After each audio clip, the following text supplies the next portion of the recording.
Izin membuka, nanti dilanjutkan Mas Ode ya. Bismillah, Assalamualaikum warahmatullahi wabarakatuh. Alhamdulillahilladzi arsala rasulahu bil huda wa dinil haq liyudhhirahu ala dini wa kafa billahi syahida. Asyhadu an la ilaha illallah wa asyhadu anna Muhammadan abduhu wa rasuluhu la nabiyya ba'dah. Nah, yang terhormat Prof. Panjono sebagai Ketua PRM UGM, Pak Lutfi, Pak Dr. Lutfi sebagai pemateri, Mas Ode sebagai eh, moderator pada sore hari ini, dan semua peserta pengajian bulanan PRM UGM yang kami hormati. Marilah kita bersama dan bersyukur kehadirat Allah Subhanahu wa taala sehingga kita bisa bertemu pada sore hari ini. Baik, sebelum kita memulai, mari kita bersama-sama mendengarkan Sang Surya dulu, nanti di sambutan dari Ketua PRM UGM, lalu nanti dilanjutkan oleh materi yang akan saya pindah tangankan forum ini kepada Mas Ode. Sebentar.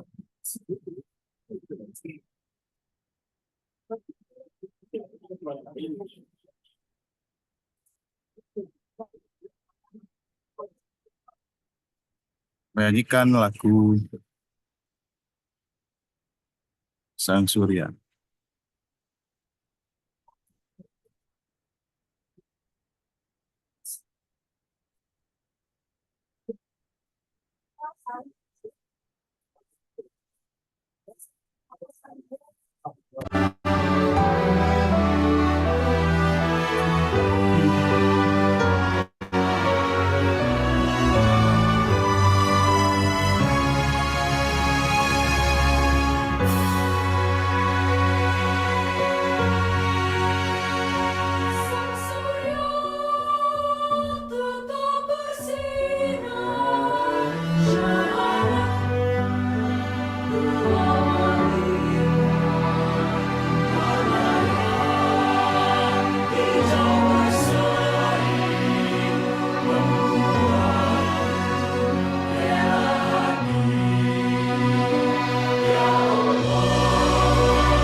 Selanjutnya, sambutan dari Ketua Pimpinan Ranting Muhammadiyah Universitas Gadjah Mada kepada Prof. Panjono, kami persilakan. Terima kasih Mas Afgan, Dr. Lutfi, dan teman-teman semuanya. Assalamualaikum warahmatullahi wabarakatuh.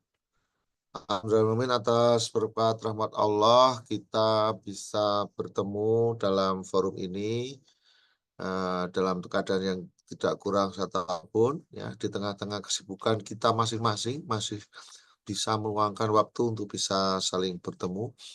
Semoga Allah senantiasa melimpahkan rahmat dan hidayahnya kepada kita semua. Amin. Selanjutnya Saya kira tema dari Dr. Lutfi ini sangat menarik ya. Kan selalu ada pepatah mengatakan agama tanpa ilmu itu buta ya, atau lumpuh ya Mas. Saya kok balik jadinya. Ilmu tanpa agama itu buta, agama tanpa ilmu itu lumpuh. Jadi agama dan ilmu itu ya harus selalu berdampingan. Meskipun juga kadang-kadang kita seling membenturkan ya. Mohon maaf ya, saya paling agak agak gimana gitu kalau misalnya orang mengatakan, "Oh, babi haram karena misalnya mengandung cacing pita." Lah kalau begitu, kalau cacing pitanya nggak ada berarti nanti halal, misalnya kan gitu ya. Nah, itu ketika kita membenturkan atau menggabungkan, eee, agama yang bersifat spiritual dengan ilmu yang menurut saya kan itu ilmu itu kan dari rezeki kita gitu ya. Kalau agama kan dari given gitu ya, dari Allah atau hidayah atau petunjuk dari Allah. Ini kalau untuk menguatkan misalnya untuk menguatkan mengapa Allah melarang ini, oh karena begini, itu hikmah artinya ya. Tapi bukan hujah kan. Tapi kalau menjadi hujah kan jadi berat, menjadi alasan mengapa tidak boleh. Kan hanya Allah yang sebenarnya eh, menentukan mengapa babi itu haram. Contohnya begitu. Nah, ini memang menurut saya menjadi suatu kajian yang menarik ya, bagaimana agama dan ilmu. Dan tentu tadi saya sampaikan ya, kalau kita agama tapi tidak berilmu pun juga bahaya ya. Kayak Imam Ghazali itu menggambarkan itu, seorang yang mabuk-mabukan tapi sebenarnya dia berilmu, ketika didatangi seseorang dia mengatakan, aku malaikat, aku diutus Allah untuk mengatakan bahwa dosamu diampunkan." Nah, orang punya ngamuk, "Bohong, kamu tuh bukan bukan malaikat," dan sebagainya, karena dia punya ilmu.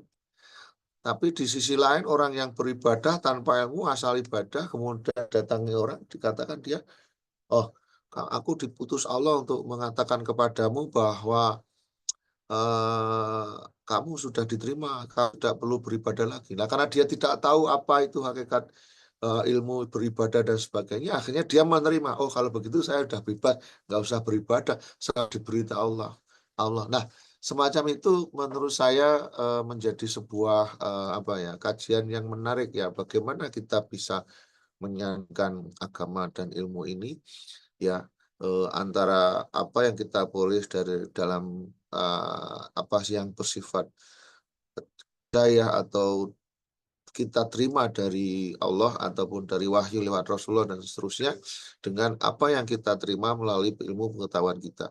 Nah, tentu saja ini harus kita letakkan pada porsi kita porsinya masing-masing, dan di sinilah letak seninya, gitu ya, bagaimana kita bisa berkembang, kita bisa mengembangkan ilmu, di sisi lain kita juga bisa menjalankan agama kita dengan baik, bisa, sesuai dengan apa istilahnya, hakikat dari perserikatan kita ya, untuk mencapai, apa, Islam yang berkemajuan. Nah, saya kira itu ya yang bisa saya sampaikan untuk, sekedar awalan, nanti saya kira Dr. Lutfi akan menyampaikan hal yang lebih detail lagi. Dan sekali lagi saya mohon maaf tadi saya sampaikan bahwa mungkin saya tidak bisa membersamai teman-teman semuanya sampai akhir karena saya harus berangkat ke tempat senior tadi, apa, ada temuan dengan beliau. Saya kira demikian. Sekali lagi terima kasih pada Dr. Lutfi yang sudah bersedia menyiapkan materi diskusi, jadi pemantik diskusi. Dan terima kasih kepada Mas Afgan dan teman-teman yang sudah menyiapkan acara ini sehingga berjalan dengan baik. Dan terima kasih pada teman-teman yang lain yang sudah berpartisipasi pada kegiatan ini. Ya, saya berharap semakin ke depan, semakin berkembang pertemuan kita ini, semakin banyak, yang bisa berpartisipasi, semakin berkualitas apa yang bisa kita, diskusikan dan bisa memenuhi keinginan PP yang dulu disampaikan kepada kita bahwa kita ini sebenarnya utamanya adalah untuk pengembangan ilmu sendiri. Kita lebih karena akademis berarti kita bisa melayani pemikiran-pemikiran yang sangat dibutuhkan untuk membangun masyarakat kita. Saya kira itu yang bisa saya sampaikan. Mohon maaf atas segala kekurangannya. Kita akhiri wabillahi taufiq wal hidayah. Wassalamualaikum warahmatullahi wabarakatuh.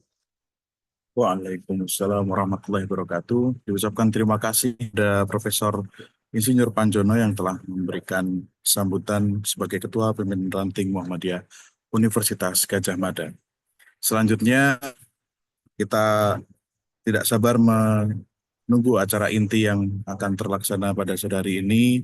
Sebelumnya saya izin memperkenalkan moderator kita pada sore hari ini, yakni eh, Muhammad Ode Rahmadani. Mas Ode ini adalah mahasiswa Fakultas Geologi Universitas Gadjah Mada yang merupakan kader dari IMM UGM. Selain itu, Ode ini adalah ketua divisi dari kelompok studi herpetologi. Baik, tanpa berlama-lama kepada Mas Ode, kami persilahkan. Assalamualaikum warahmatullahi wabarakatuh. Sebelumnya sedikit revisi ya Mas. Saya bukan ketuanya, cuma memang terbagi menjadi bagian dari dewan seniornya. Tapi tidak Oh, menjadi Dewan ketua, Senior. takutnya ntar iya dewan seniornya. Gitu. Oke. Sebelumnya terima kasih udah mengundang saya menjadi moderator untuk tema kali ini, karena ini memang tema yang cukup menarik ya, terkait bagaimana sains itu bisa berjalan beriringan dengan agama, terutama dalam sudut pandangan atau pandangan terkait teori evolusi ya. Dan kita cukup beruntung hari ini bisa menghadirkan Dr. Lutfi Nur Hidayat selaku bisa kita bilang bahwa pakar di struktur dan perkembangan hewan ya, researcher dari struktur perkembangan hewan, serta menjadi dosen dari Fakultas Biologi Universitas Gadjah Mada. Nah, tema hari ini pun memang seperti yang dibilang oleh Prof. Anjono bahwa sangat menarik ya, apalagi kalau kita bicara terkait pandangan teori evolusi sendiri, bagaimana sih kita bisa mencari titik temunya, karena kan akhir-akhir ini atau selama ini kan mungkin kita melihat bahwa teori ini seringkali dianggap bertentangan dengan narasi-narasi penciptaan dalam kitab suci, apalagi kalau kita bicara dengan khususnya Islam gitu. Nah, gimana sih kita bisa eh, gimana bisa memahami lebih dalam pendekatan yang adil dan ilmiah ya, tanpa meninggalkan fondasi keimanan kita gitu. Nah, tidak perlu berlama-lama, mungkin kita bisa langsung masuk aja ya untuk bisa menggali lebih jauhnya. Kita bisa mendengarkan materi dari Dr. Lutfi Nur Hidayat SSC MSc selaku dosen Fakultas Biologi UGM sekaligus peneliti di bidang struktur dan perkembangan hewan. Oleh sebab itu, monggo mari bisa kita mulai saja dari Pak Lutfi, dipersilahkan Pak. Oke, terima kasih Mas Udi ya. Matur nuwun kepada Pak Panjono Prof Panjono atas kesempatannya, dan juga Mas Afgan karena di kantin ya, gara-gara ketemu di kantin jadinya malah diminta ngisi. Itu takdir Allah ya. Oke, ini mohon izin untuk share bentar. Oke, yang itu.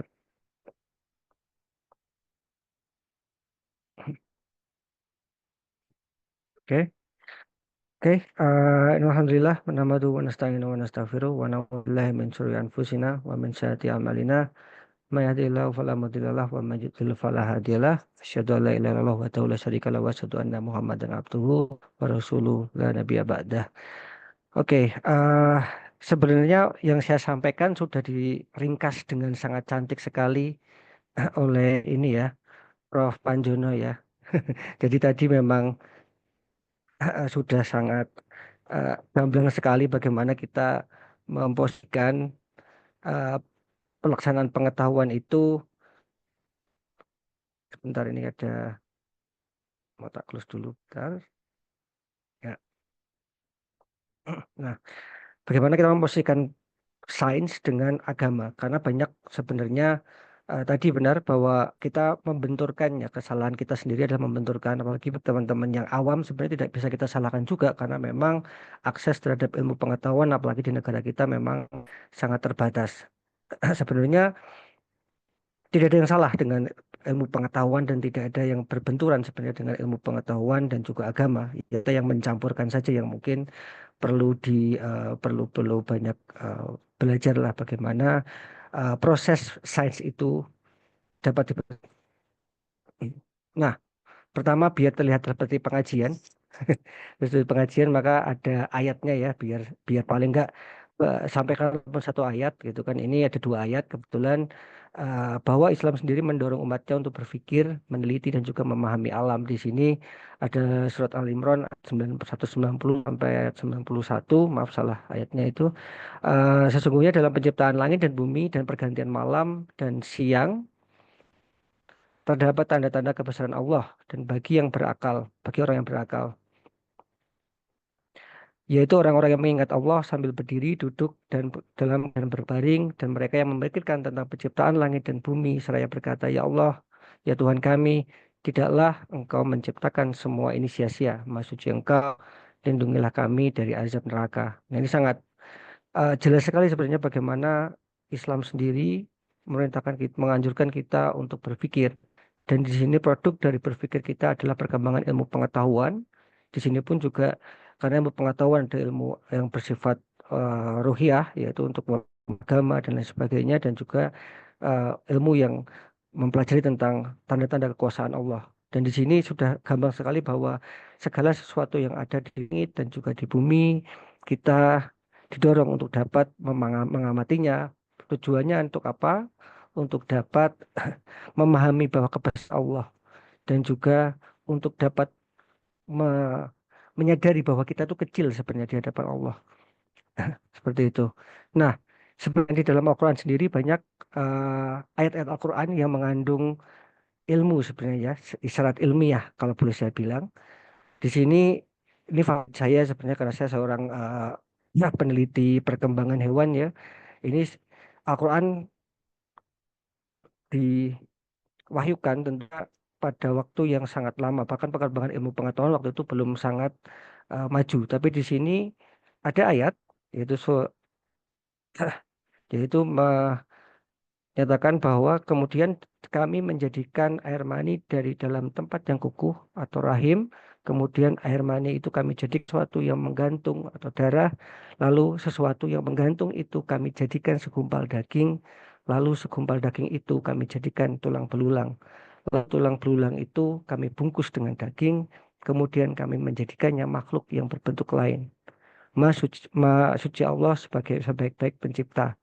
Nah, dari ayat ini sebenarnya kalau dari saya, mungkin dari Mas Ode, mungkin dari teman yang paham biologi juga akan sangat relate dengan ini, bahwa inilah penjelasan yang paling simpel dan mudah dipahami dari proses perkembangan embrio dari yang kita pelajari di fakultas, mungkin di beberapa kuliahan ya, di baik manusia maupun hewan-hewan lain itu sama seperti ini. Ini cara simplifikasi yang sangat sangat luar biasa sebenarnya. Ini sangat akurat, bahkan abad ke-600 itu baru berkembang ini pengamatan seperti ini, bagaimana proses untuk rahim, apa namanya, perkembangan embrio di dalam janin. Perkembangan embrio itu dimulai ketika abad 600 itu sudah mulai ada, cuman Al-Quran ini kan turun sebelum itu, sehingga memang sebelum teknologi yang memungkinkan adanya hal yang bisa menjelaskan bagaimana perkembangan suatu embrio itu ini sudah dijelaskan dalam Al-Quran. Jadi sebenarnya ini sudah merupakan petunjuk bahwa Al-Quran memang menjelaskan sedikit, memberikan isyarat bahwa itu terjadi atau isyarat ilmiah. Nah, ini yang saya jelaskan bahwa untuk ilmu embriologi modern sendiri seperti jelas ini, kok saya jelaskan seperti ini pasti akan sangat kompleks ya, dari mulai eh, telur apa namanya, fertilisasi atau dibuahi, sampai sel membelah, sampai dia blastula, gastrula dan sebagainya, itu akan sangat kompleks. Namun ayat tadi sangat mensimplifikasi dari proses ini dan penjelasannya sangat tepat sekali dan lebih mudah, karena memang pada zaman itu untuk membuat manusia paham terkait dengan perkembangan embrio memang tidak bisa kita jelaskan dengan sebagaimana kita jelaskan sekarang, gitu kan. Jadi sangat menunjukkan kebesaran Al-Quran dan bagaimana Al-Quran menjadi sumber kebenaran dalam hidup. Nah, kemudian yang menarik sendiri sini adalah kehidupan berasal dari air. Ini kan juga istilahnya sangat dikenal ya, apalagi ketika SMP maupun SMA itu ada pelajaran bahwa Louis Pasteur sama Harold Urey kalau nggak salah itu juga membuat postulasi bahwa hidup itu senyawa organik itu dibentuk dari senyawa anorganik, ya kan? Jadi dari air di sini atau teori subpurba. Dan padahal ini sangat sesuai sudah disampaikan dalam Al-Quran bahwa eh, kami menjadikan segala sesuatu yang hidup berasal dari air. Kemudian di surat An-Nur juga disebutkan bahwa Allah menciptakan semua jenis hewan dari air. Ini ada beberapa hal yang bisa kita lihat dari sini bahwa pertama adalah air merupakan komponen yang sangat penting dalam tubuh kita, ya kan? Dan kita sudah terbukti secara dengan saintifik modern bahwa air memang menjadi komponen hampir 75% lebih di dalam tubuh kita. Dan untuk evolusi sendiri kita sedikit hint untuk petunjuk evolusi ya, untuk teori bagaimana makhluk itu hidup juga berasal dari air. Bagaimana teori ini, senyawa ini terbentuk dari eh, berbagai macam molekul ya dari anorganik, jadi senyawa organik dari air. Dan di sini dari laut lah sebenarnya yang dipostulasi yang update-nya adalah dari laut purba, dari gunung api di laut purba kan. Yang itu memungkinkan karena untuk atmosfer katanya itu tidak memungkinkan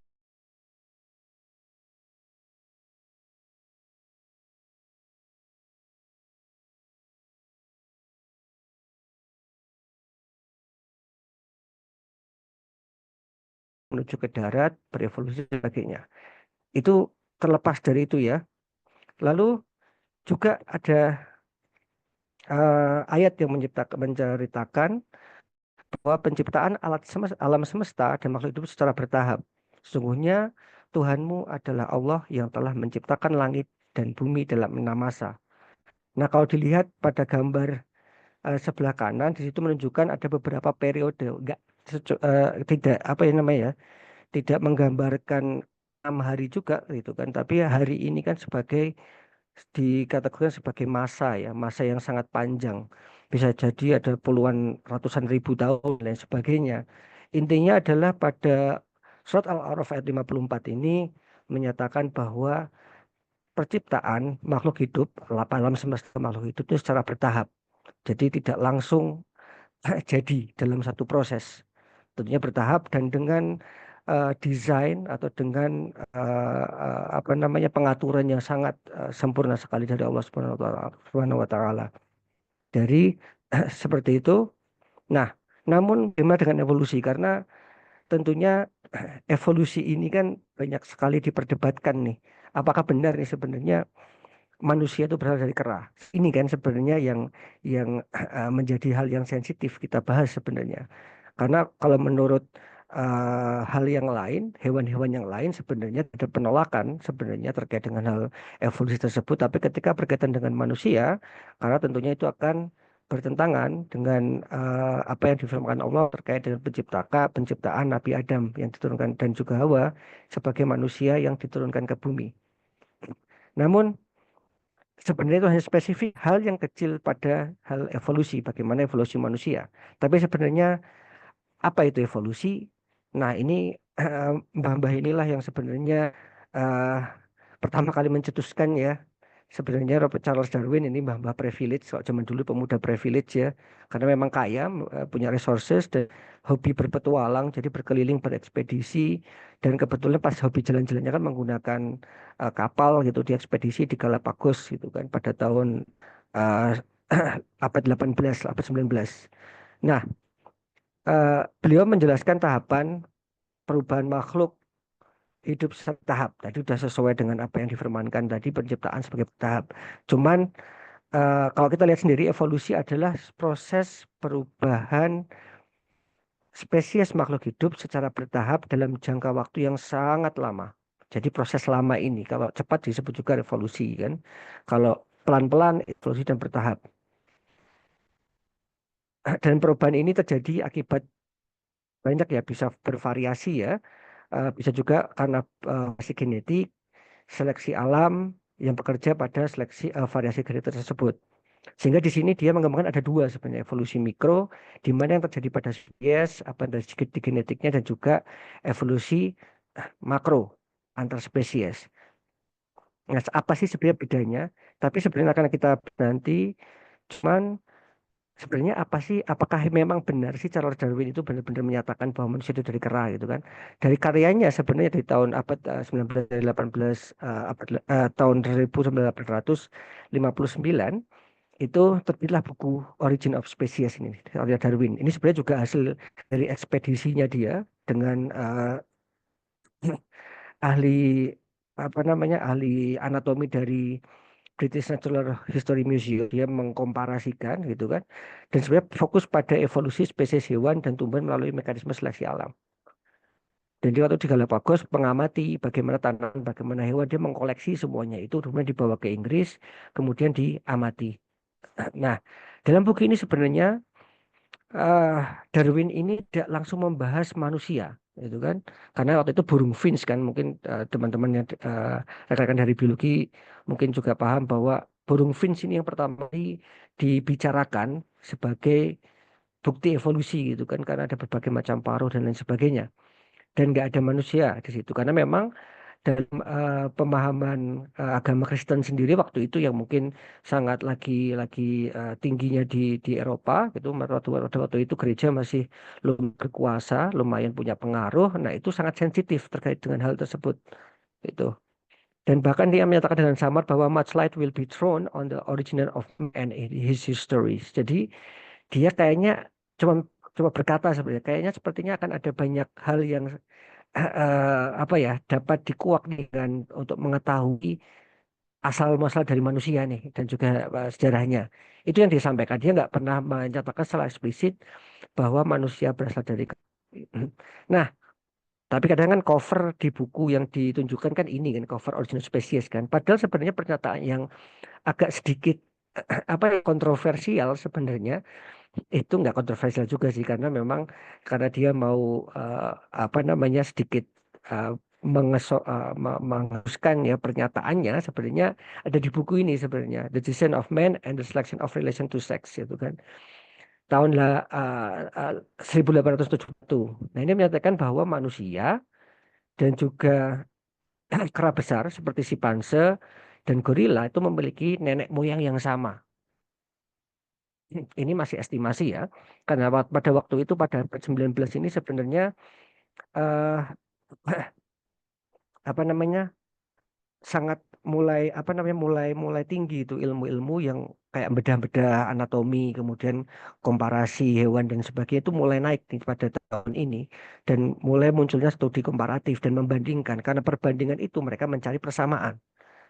Dan karena pada waktu itu spesies yang bisa adalah simpanse dan gorila dan juga orang utan, itu menjadi semacam pembanding lah untuk yang di manusia gitu. Karena waktu itu ada semacam sejarah bahwa apa namanya, Eropa mengalami masa kegelapan ya, sehingga mencari organ manusia itu gampang gitu. Jadi bedah manusia itu gampang. Nah, kebetulan spesies yang diambil waktu ekspedisi dapat simpanse dan gorila. Loh, otaknya kok sama gitu kan. Kemudian tulangnya kok juga sama, hampir mirip. Nah, maka akhirnya mereka kategorikan bahwa ini sepertinya dari nenek moyang yang sama. Apakah benar? Belum ada apa namanya, bukti valid terkait dengan hal ini bahkan secara jelas gitu. Dan juga tidak ada yang mengatakan bahwa manusia berasal dari kera modern, itu juga tidak dinyatakan pada buku ini. Lalu sebenarnya evolusi sebagai yang saya sampaikan tadi, bahwa evolusi itu lahir dari studi perbandingan. Pada tersebut sebenarnya ada ilmuwan lain namanya Vesuvius ya, itu tahu abad abad ke-16 itu mulai diawali nih ilmu-ilmu yang membandingkan awal untuk mempelajari anatomi manusia gitu kan. Kemudian dia mulai membandingkan nih dengan hewan lain. Dan kebetulan si Charles Darwin ini punya privilege tadi, dia bisa ke Madagaskar ya, sorry maaf, Galapagos, sehingga dapat mempelajari apa, mengobservasi hewan-hewan yang di sana. Juga ini tumbuhan. Waktu itu juga ada namanya Wallacea sebenarnya, yang terkenal dengan pembagian garis Wallacea pada Indonesia ya. Cuman keduluan Charles Darwin ini, jadi Wallacea agak sedikit turun namanya. Nah, itu cuman dari spesimen burung yang dibawa oleh Charles Darwin. Jadi ada keterbatasan di situ, bahwa pengamatan atau kesimpulan yang tetap ditarik pada waktu itu atau hipotesis yang diambil itu ada berdasarkan analisis perbandingan yang waktu itu sebenarnya pengamatannya masih morfologi atau juga anatomi. Jadi cuma membandingkan karakteristik seperti itu. Nah, bagaimana sebenarnya perkembangan teori evolusi ini di dunia sains modern? Karena kita dengan perkembangan biologi kita mampu membaca lah apa yang terjadi pada genom kita. Ya, jadi dalam tubuh kita tuh ada semacam instruksi untuk rambut kita menjadi hitam gitu kan. Kenapa kulit kita gelap, ada putih dan sebagainya itu ada yang mengkode di situ. Dan kode itu di blueprint itu ada pada DNA kita. Nah, itu juga suatu yang sangat bukti kebesaran Allah ya ketika bahwa segala sesuatu sudah diatur sedemikian rupa dalam sebuah DNA sehingga kita bisa tahu apa yang akan terjadi dalam tubuh kita sebenarnya.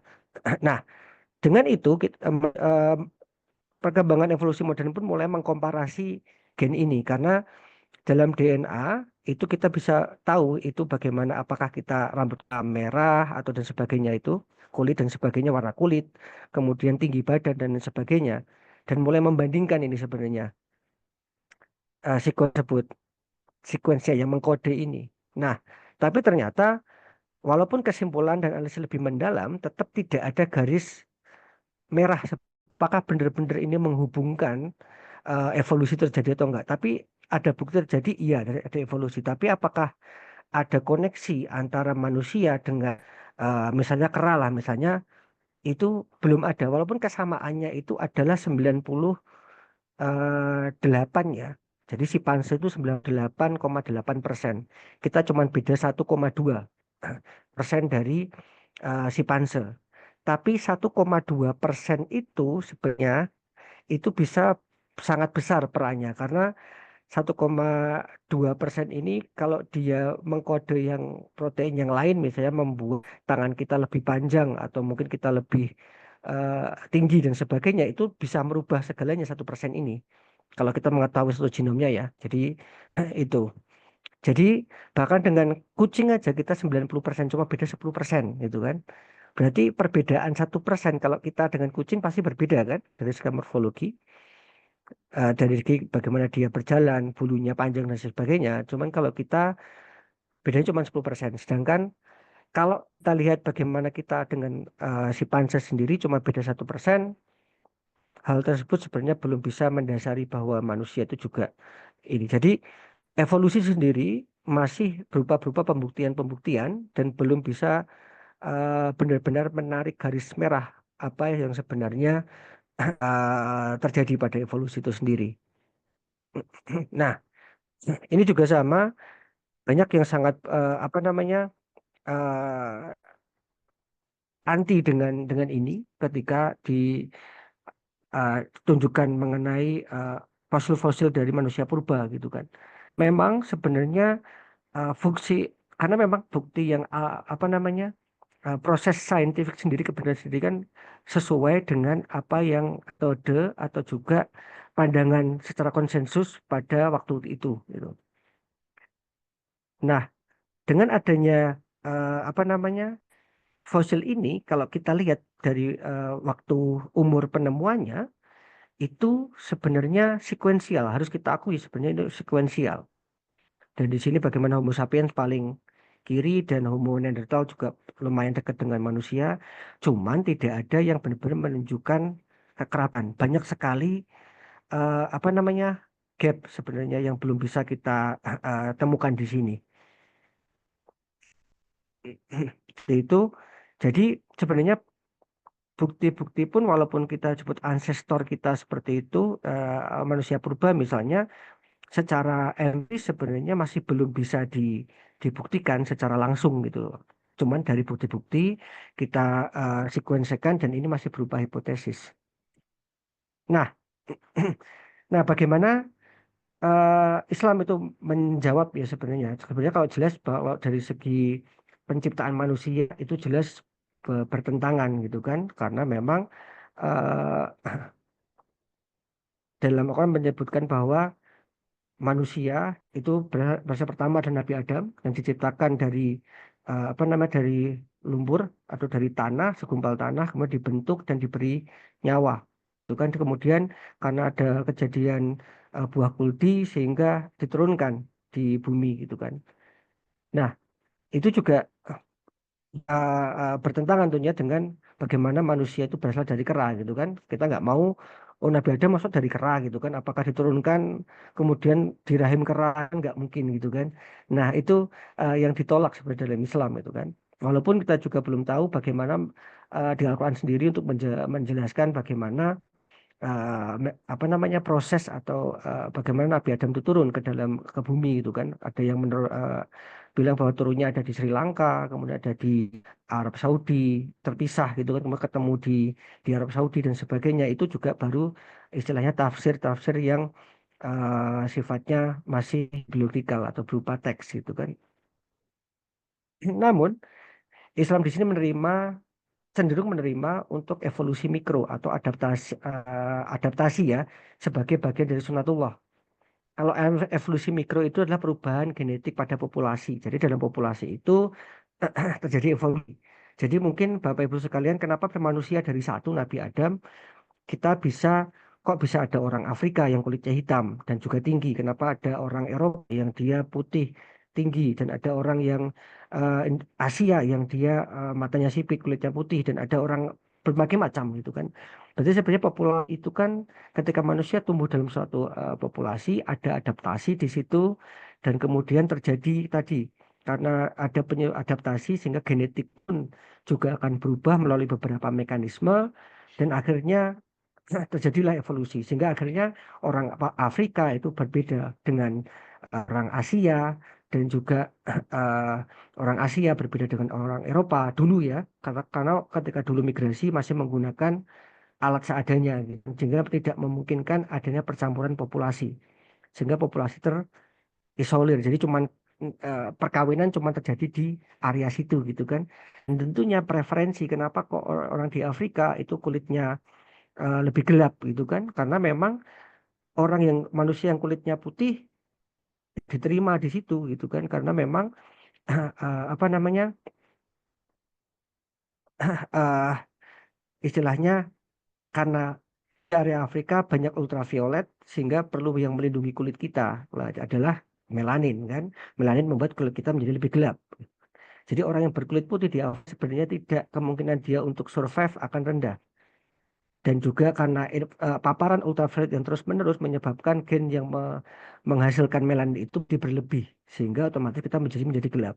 Maka kalau teman-teman lihat bisa itu di beberapa tempat di Bali atau di mana di Lombok itu kan banyak anak bule ya kan yang matanya biru tapi kulitnya hitam itu mirip orang dunia orang lokal kan rambutnya pirang. Kayak itu sebenarnya sedikit menjelaskan sebenarnya bagaimana evolusi itu terjadi pada populasi. Nah, dengan adanya pesawat transportasi yang lebih mudah, sekarang bercampur lagi lah itu. Nah, sebenarnya utamanya menyebabkan populasi adalah seleksi alam, mutasi genetik, penyimpangan genetik, aliran gen, dan juga non-random mating ini ya. Nah, ini sebenarnya sudah didesain sebenarnya oleh Allah Subhanahu wa Ta'ala, bagaimana ini akan menghasilkan suatu populasi yang sesuai dengan yang dibutuhkan dengan alam. Nah, itu kan kalau terjadi mutasi, ternyata nggak sesuai, ya bakal apa namanya tidak diturunkan kan. Kemudian seleksi alam kalau dia ternyata bagus tapi kalau ternyata dimakan atau mati nggak jadi kawin, nggak jadi punya keturunan dan genetiknya akan tetap seperti itu. Jadi ini yang lebih diterima sebenarnya oleh Islam. Nah, ah ini mungkin sedikit gambaran sebenarnya terlepas dari apakah evolusi itu sesuai atau tidak dengan Islam atau dengan ajaran Al-Quran, kita harus pahami kembali bahwa ada perbedaan aspek filosofis di sini antara agama dan ilmu pengetahuan, ya kan? Eh, Sekali lagi untuk kriteria kebenaran sendiri dari agama kan sebenarnya dia mutlak, itu kan bersumber dari Tuhan dan juga tidak berubah.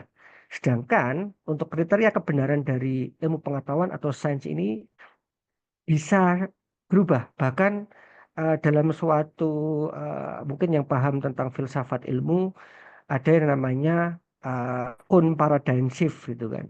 Jadi bahwa kebenaran suatu bukti ya suatu uh, pengetahuan itu akan berubah berdasarkan paradigma yang terjadi pada populasi tersebut. dan juga kemampuan populasi tersebut dalam memproses kebenaran itu.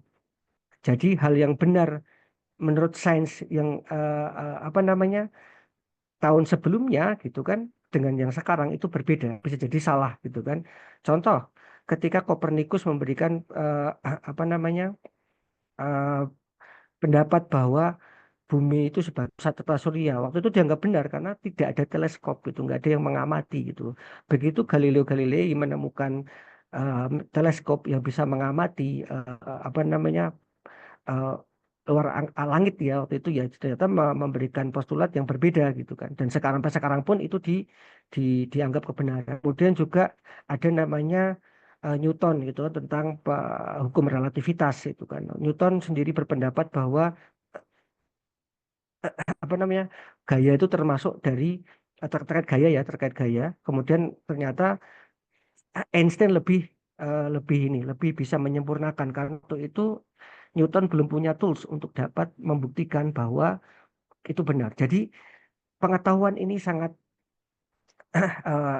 namanya sangat fluid ya, sangat cair sekali dan sangat rentan terhadap perubahan sebenarnya. Dan juga eh, di sini untuk agama sendiri terkait dengan hal yang metafisik, dunia metafisik dan gaib, di mana dalam dunia sains modern itu sudah ditolak dari awal gitu kan. Jadi ada namanya Popper falsifications namanya. Jadi Karl Popper itu bahwa suatu hal yang nggak bisa dibuktikan bahwa dia itu salah atau benar itu bukan pengetahuan gitu. Jadi dari awal pun sudah difilter sebenarnya oleh ini. Jadi bagaimana pengetahuan dan juga agama itu dibentuk atau bagaimana pemahaman filosofi terbentuk itu sudah berbeda. Sehingga sangat tidak elok sebenarnya eh, kita mencampur adukan antara agama dengan ilmu pengetahuan. Tapi apakah bisa beriringan? Bisa, justru karena dia tidak berasal dari dua metode penalaran yang berbeda, gitu kan, cara berbeda, maka justru ini bisa beriringan karena bisa saling, kalau ada yang bagus ya dia akan saling melengkapi dan lain sebagainya. Mungkin kita bayangkan ya kalau kita menganggap bahwa agama itu sebagai sumber kebenaran secara empiris, itu bisa kita bayangkan Quran itu akan berapa halaman gitu kan. Karena kita harus meneliti gitu kan, diupload jadi updatean Al-Quran itu menjadi berapa juta halaman gitu kan. Karena kita menganggap Al-Quran itu sebagai apa namanya benar-benar sebagai dasar untuk mengacu kebenaran secara empiris gitu kan. Makanya Al-Quran ini sebagai semacam panduan untuk hidup karena memang sifatnya ya segitu umum dan juga berlaku berlaku sampai hari akhir karena memang tadi secara eh, apa perubahan pandangan itu tetap, tapi interpretasinya yang bisa berubah menyesuaikan dengan perkembangan zaman. Nih, sebenarnya bagaimana sikap kita terhadap sains yang tampak bertentangan? Tentunya pertama adalah memverifikasi kembali ilmiah, karena sains bisa berubah dan direvisi, dan juga melihat ulang tafsir keagamaan. Bisa jadi jadi penafsiran itu terhadap ayat belum tentu tepat atau terlalu harfiah misalnya. Mungkin ada maksud lain dari tafsir tersebut. Tentunya juga hal ini ahli tafsir yang lebih paham. Kemudian kita harus memahami batasan antar keduanya tadi yang saya sampaikan bahwa aspek pembuktian kebenaran dalam agama dan juga dalam ilmu pengetahuan itu berbeda. Kita nggak bisa mencampurkan itu. Tapi apakah bisa beriringan?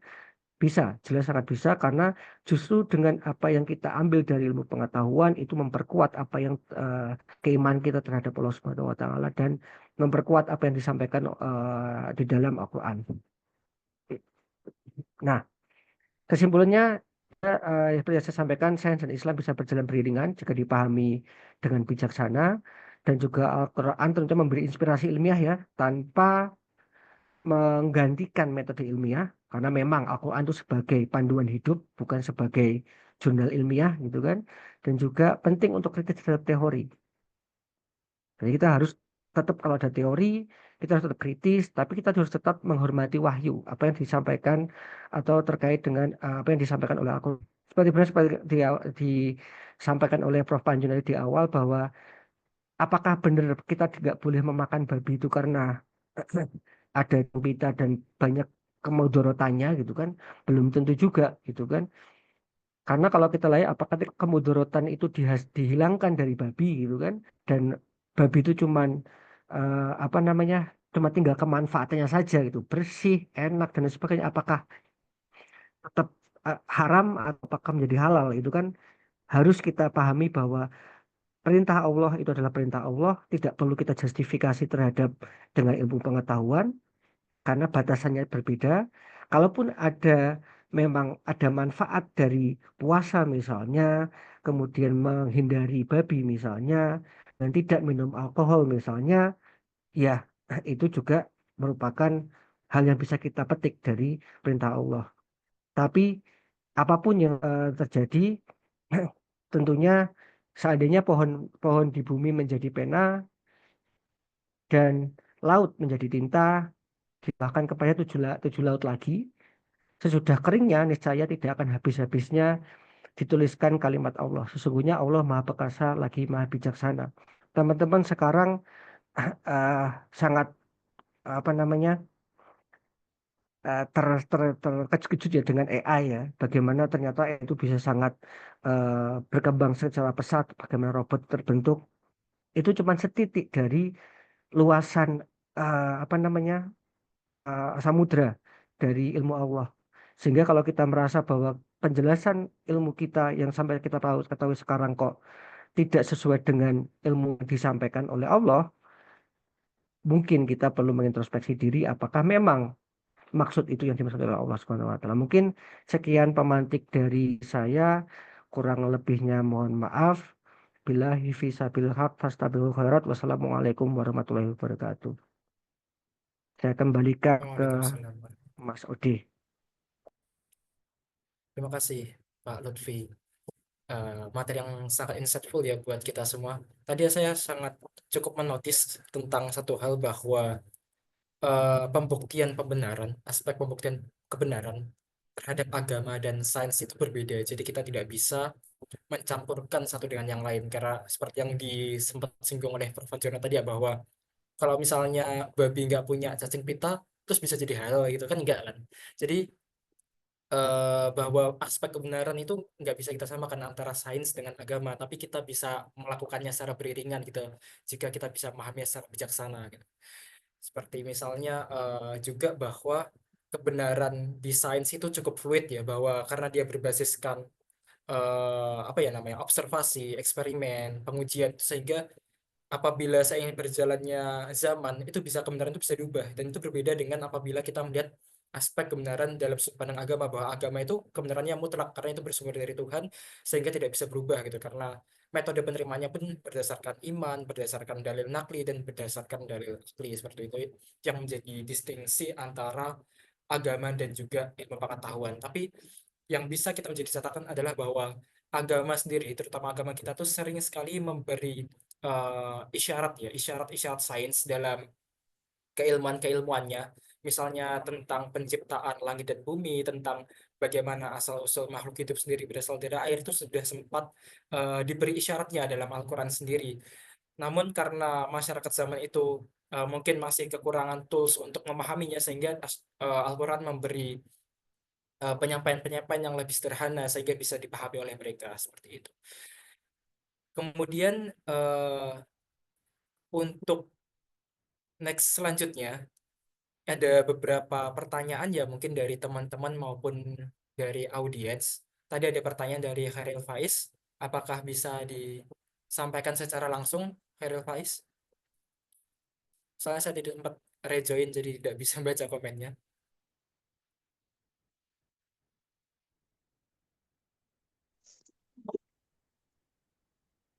Baik, halo, apakah terdengar, Mas? Dengar, aman. Baik, perkenalkan saya Faiz, alumni IMM UGM. Nah, saya kan tadi masuk ketika penjelasan terkait DNA dan pembicara juga kan Bapak adalah seorang dosen biologi. Mungkin bisa tolong dijelaskan Pak, kan orang sering apa namanya bercerita kemiripan DNA 98%, sekian persen gitu. Sedangkan setahu saya kan jumlah kromosomnya aja berbeda gitu. Nah, maksud persen kemiripan itu seperti apa ya Pak ya? Yang dimaksud dengan 98% itu dari segi apa gitu. Mungkin ini belum tidak terkait dengan judul ya, tapi saya hanya ingin tahu gitu. Barangkali kalau boleh bertanya. Terima kasih Mas Ade. Ya, terima kasih Pak. Mas, bisa langsung dijawab aja Pak Lutfi. Oke, ini pertanyaan yang sebenarnya ini ya sangat biologis sekali. Saya sangat terkagum-kagum ya, bukan orang biologi tapi pertanyaannya benar-benar sangat ini ya on point sekali. Dan sebenarnya di sini oke DNA di sini yang dimaksud memang berbeda kromosom ya. Cuman dalam DNA itu ada namanya bagian yang mengkode protein yang memang berfungsi untuk apa namanya menghasilkan protein. Karena inilah yang mengatur kita sebenarnya. Nah, ya kan, dan ini sebenarnya conserve itu istilah sama apa bisa dibandingkan antara spesies satu spesies yang lain, namanya coding region namanya kan ya. Nah itu yang kita bandingkan sebenarnya untuk 98% ini sebenarnya. Jadi gitu. Dan terkait jumlahnya beda, walaupun beda sebenarnya area-area coding coding sequence ini sama. Jadi sebenarnya kita banyak sequence yang tidak bermakna sebenarnya atau non coding sequence. Masih belum tahu nih fungsinya non coding itu apa, masih di ini ya, masih di apa namanya masih diteliti ya sampai sekarang ya. Cuman yang digunakan perbandingan itu adalah protein yang apa namanya DNA yang memang benar-benar bisa menghasilkan protein. Nah, ini yang dihasilkan, dibedakan sebenarnya, sorry dibandingkan sebenarnya. Mungkin itu bisa menjawab ya Mas Khairil. Baik, terima kasih banyak Pak untuk jawabannya. Berarti ketika dikatakan 98% misalnya mirip, itu sebenarnya tidak 98% juga karena ada banyak pasangan rantai lain yang itu sebenarnya sepengetahuan kita non-coding DNA gitu ya Pak ya. Ya, ya. Kenapa memang ini menarik kritis ini pertanyaan yang sangat kritis sekali ya. Ini bagus. Ketika kenapa kok tidak apa ya tidak apa namanya dibandingkan cuman bagian itu aja gitu karena itu bagian yang memang bisa dibandingkan dari semuanya gitu kan. Kalau kadang untuk yang menghasilkan protein ini karena kalau dia bisa menghasilkan protein maka dia bisa menghasilkan karakter yang ada pada tubuh kita, warna kulit dan sebagainya gitu kan. Karena yang lain itu ketika dia tidak menghasilkan untuk sampai sekarang ya pemahaman sampai sekarang bahwa itu tidak terlalu berfungsi atau tidak terlalu berapa namanya berdampak terhadap morfologi atau bentuk dari tubuh kita. Jadi benar sekali kan dikomparasi ya sebenarnya ya pasti beda jauh lah karena kromosomnya beda, sequence kalau kita bandingkan sequence per sequence itu pasti berbeda nggak 98 juga gitu kan. Cuma ketika kita bandingkan dengan area yang protein yang itu sangat bisa dibandingkan dari semuanya punya. Kalau membandingkan kan biasanya kita akan membandingkan kita punya kan. Nggak mungkin kita membandingkan apa yang kita punya. Nah, ada dalam DNA Iya, itu betul betul. yang ada ini punya, yang ini nggak punya. Itu nggak dibandingkan, Mas. Jadi memang itu Siap, siap 98%. Tapi betul. kalau kita nggak punya, itu pasti tinggi memang. Kalau itu iya betul. Jadi pertanyaan bagus sekali, Mas, untuk bisa paham ini. Terima kasih pertanyaannya. Siap, siap. Siap, terima kasih banyak Pak. Terima kasih Mas Khairil. Dari audiens lain apakah ada pertanyaan? Sepertinya belum ada, Ge. Mungkin kalau itu bisa kita langsung ke penghujung acara saja, Ge, Pak Lutfi dan hadirin sekalian. Jadi alhamdulillah rangkaian pengajian kita pada sore hari ini telah sampai pada penghujung acara. Terima kasih atas terima kasih sebesar-besarnya yang kami sampaikan pada Bapak Dr. Lutfi Nur Hidayat, SSC MSc atas ilmu yang telah dibagikan. Semoga bermanfaat dan menjadi amal jariah untuk jenengan. Kami juga mengucapkan terima kasih kepada seluruh peserta yang telah hadir dan aktif berpartisipasi dalam pengajian ini. Mari kita tutup pengajian ini dengan membaca alhamdulillah bersama. Alhamdulillahirabbil alamin dan doa penutup majelis. Subhanakallahumma wa bihamdika asyhadu an la ilaha illa anta astaghfiruka wa atubu ilaik. Saya Muhammad Ajar Hamidani selaku moderator. Mohon maaf apabila ada kekurangan dan kesalahan dalam memandu acara ini. Kurang lebihnya wassalamualaikum warahmatullahi wabarakatuh. Wassalamualaikum warahmatullahi wabarakatuh. Terima kasih. Waalaikumsalam warahmatullahi wabarakatuh. Bisa live meeting.